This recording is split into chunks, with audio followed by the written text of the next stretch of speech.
अब तक ये बात ही हो रही थी कि नीट पेपर लीक के मामले में कहीं ना कहीं बीजेपी नेताओं का हाथ हो सकता है, लेकिन अब एक ये खबर सामने आई है कि बीजेपी के एक नेता दिनेश बिमवाल को पुलिस ने गिरफ्तार किया है, जो कि 30 लाख रुपए में उसने नीट का पेपर खरीदा था, उसके बाद उसे अलग अलग ग्रुप्स में भेजा था। नमस्कार, आप देख रहे हैं द क्रेडिबल न्यूज। मैं हूं शालिनी और आज की चर्चा नीट के पेपर लीक पर होने वाली है। तो सर, आपसे मैं सबसे पहला सवाल पूछना चाहूंगी कि आखिर में क्यों बीजेपी नेता ही क्यों ऐसे कांड से जुड़े हुए नजर आते हैं? और कौन कर पाएगा? जिसकी पावर होगी वही तो कर पाएगा ना, जिसकी पहुंच होगी, जिसकी पावर होगी वही कर पाएगा। और देखो, एक गिरफ्तारी हुई है, मैं इसको लेकर अभी बीजेपी की बात थोड़ी कम करूंगा। सवाल सीधा सा ये है कि बार बार नीट के पेपर या दूसरे पेपर क्यों लीक हो रहे हैं? एनटीए बना, ये हुआ कि एक एनटीए बन गया है और अब यहीं से सारे एग्जाम होंगे। ये नेशनल एकेडमी होगी, नेशनल इंस्टीट्यूट होगा, ये सारे एग्जाम करेगा, कंसीडर सारा कुछ हुआ। और एनटीए बनने के बाद लगातार हम देख रहे हैं कि नीट के पेपर्स आउट हो रहे हैं। और एनटीए बनाया किसने? भारतीय जनता पार्टी ने। पुलिस किसकी है? भारतीय जनता पार्टी की। सरकार किसकी है? भारतीय जनता पार्टी की। एजुकेशन मिनिस्टर किसके हैं? भारतीय जनता पार्टी के।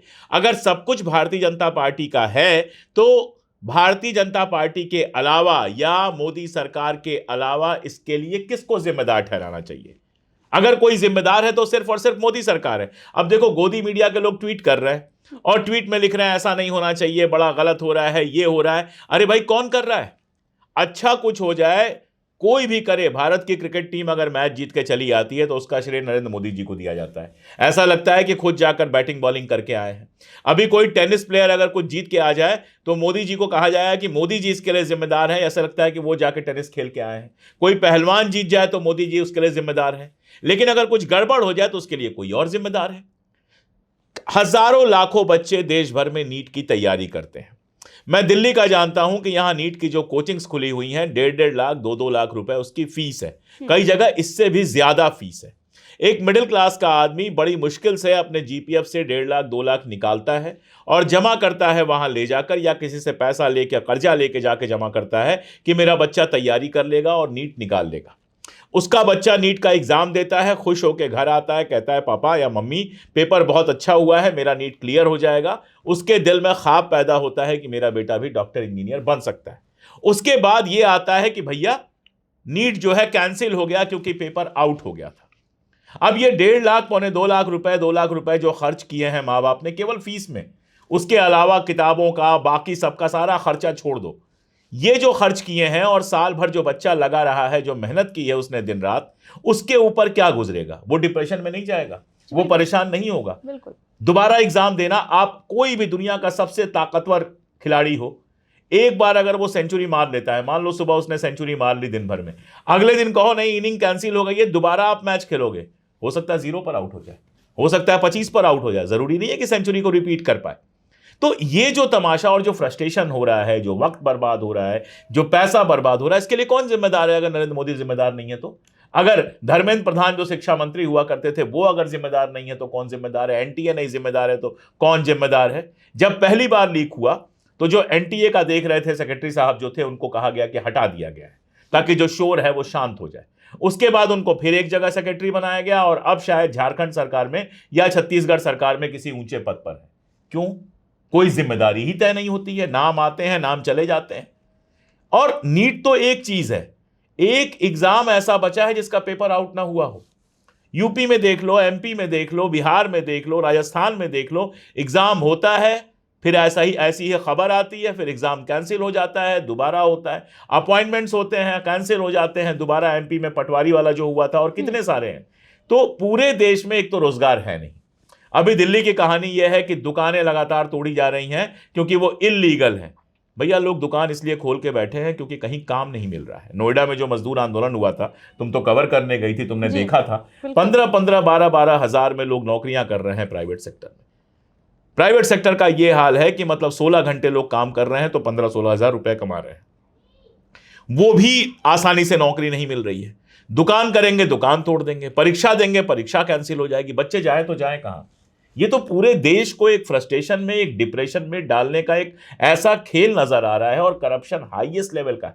बिना करप्शन के ये नहीं है। मैं छोटी सी बात जानता हूं कि अगर नॉर्मल चोर भी होता है ना किसी इलाके में और लगातार चोरी कर रहा है, नहीं पकड़ा जा रहा है, इसका मतलब थाने से उसकी सेटिंग बहुत अच्छी है, थाने में पैसा पहुंचा रहा है। अगर कोई गुंडा नहीं पकड़ा जा रहा है, इसका मतलब वो थाने में पैसा भी पहुंचा रहा है और किसी नेता का हाथ उसके सर पे है। तो अगर नीट बार बार ऐसा हो रहा है कि उसका पेपर आउट हो जा रहा है, तो शिक्षा माफिया कहीं ना कहीं इसके पीछे है और उसके सर पर नेताओं का हाथ है, इसमें कहीं कोई दो राय नहीं है। और भारतीय जनता पार्टी की सरकार इस नेक्सस को तोड़ नहीं पा रही है। इसलिए एक नेता गिरफ्तार हुआ है जिसका आपने नाम लिया, वो तो ठीक बात है, लेकिन ये इससे ऊपर का खेल है। अक्सर होता क्या है शालिनी कि ऐसे किसी छुटभइये को पकड़ के दिखा दिया जाता है, लोग शांत हो जाते हैं और जो असली खिलाड़ी हैं उनके ऊपर कभी बात नहीं आती। जैसे आप एक छोटा सा एग्जांपल ले लूं, बंगाल में जो एक हत्या हुई, शुभेंदु अधिकारी के जो सेक्रेटरी या पीए जो भी थे, उनकी हत्या हुई। उसमें आप बलिया से एक लड़के को पकड़ के ले गए, वो शूटर हो सकता है, उसके पास कोई रीजन इस चीज का नहीं है कि वो जाके उनको मरवाए, लेकिन किसने मरवाया है, किसने उसको पैसा दिया, किसने सुपारी दी, क्या उसके पीछे पूरा खेल था, वो कभी सामने नहीं आता। यही हाल नीट का है।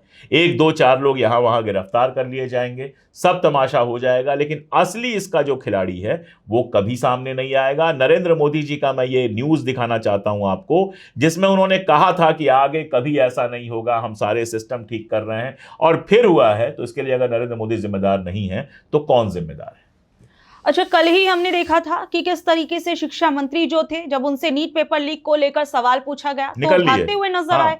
कब तक भागते रहेंगे ऐसे सवालों से? देखो, गोदी मीडिया ने ऐसा माहौल बना दिया है कि कोई मंत्री, कोई विधायक, कोई सांसद अब पत्रकारों के सवाल का जवाब नहीं देता है।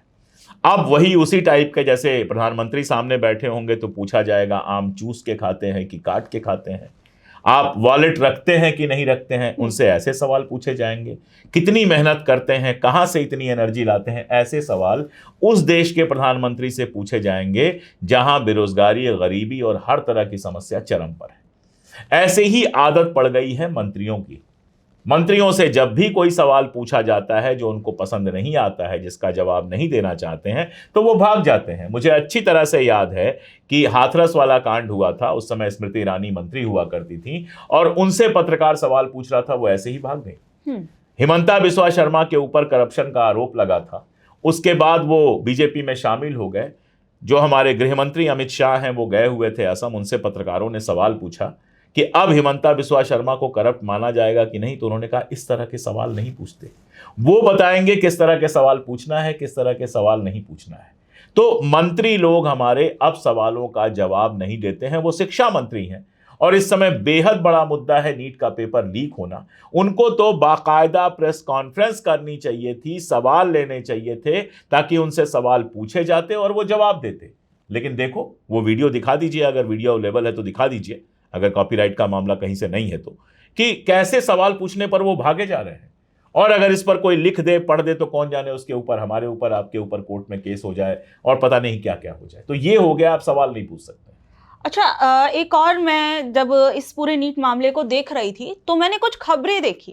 नेशनल मीडिया के अंदर ये खबरें चल रही है कि आखिर में नीट का पेपर ही क्यों लीक होता है, जी मेंस का एग्जाम जो है वो क्यों लीक नहीं होता, उसको लेकर तर्क दिए जा रहे हैं। ये कंप्यूटर से होता है, ये पेपर पेन से होता है, इस वजह से ऐसी ऐसी चीजें हो जाती हैं।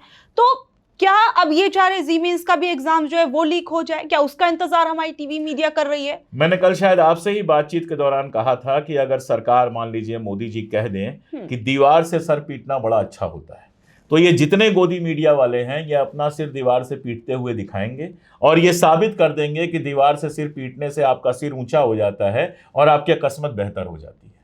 तो नेशनल मीडिया जैसी कोई चीज हमारे यहाँ नहीं रह गई है। ये पूरी तरह से बिकी हुई मीडिया है, पूरी तरह से सरकार की दलाली करने वाली मीडिया है, जिसका एक ही काम है कि सरकार को किसी तरह से बचाइए। सरकार जो निर्णय ले, सरकार जहां फेल हो, उसके फेल्योर को भी आप साबित कर दीजिए कि ये इसकी सफलता है। अगर ऐसी मीडिया कांग्रेस के पास रही होती तो 10 साल की जो सरकार थी वो 10 साल और चलती कम से कम।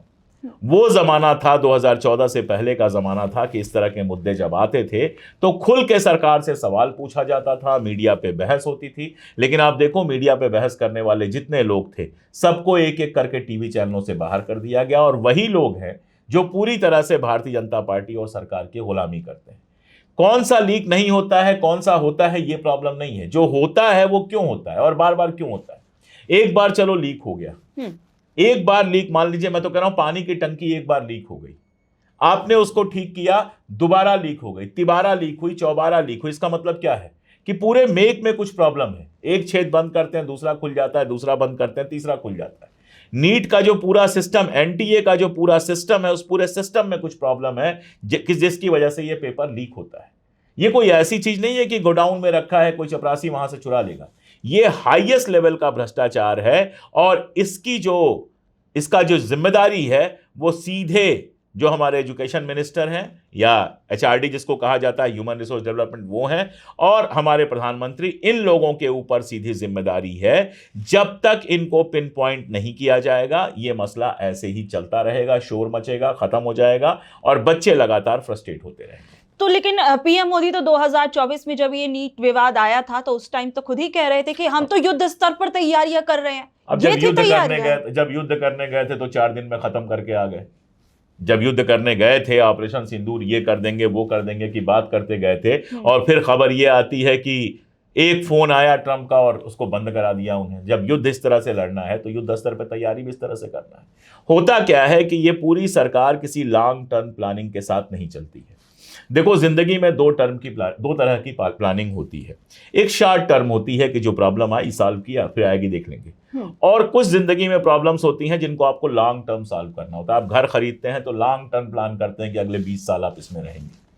तो इस सरकार के पास कोई लॉन्ग टर्म प्लानिंग नहीं है। जब इकॉनमी की प्रॉब्लम आती है, जंग चलती है, 70 दिन तक आप खामोश रहते हैं, फिर सोना मत खरीदिए, सोने पे इंपोर्ट टैक्स बढ़ा दिया, ये कर दिया, वो कर दिया, सब शुरू हो जाता है नाटक। 70 दिन तक एकदम खामोश बैठे रहते हैं और उसके पहले 11 साल खामोश बैठे रहते हैं। आप ये नहीं सोचते हैं कि कल को अगर प्रॉब्लम आएगी तो हमारे पास क्या होगा।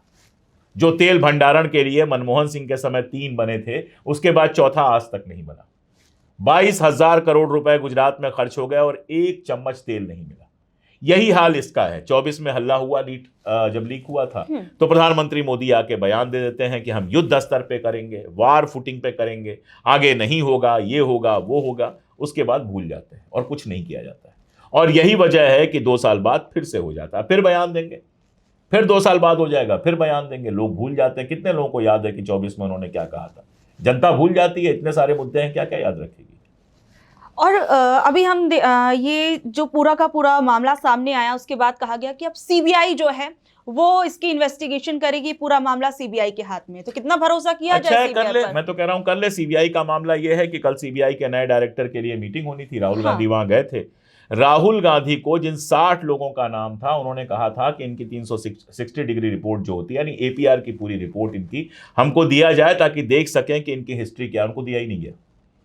जब टेबल पे बैठे तो 60 लोगों की एपीआर रख दी गई है। बताओ, टेबल पे 60 लोगों की एपीआर की कोई स्टडी क्या करेगा? और 1 घंटे का समय दिया 1 घंटे के समय में 60 एपीआर, यानी 1 मिनट में आपको एक एपीआर देखना है।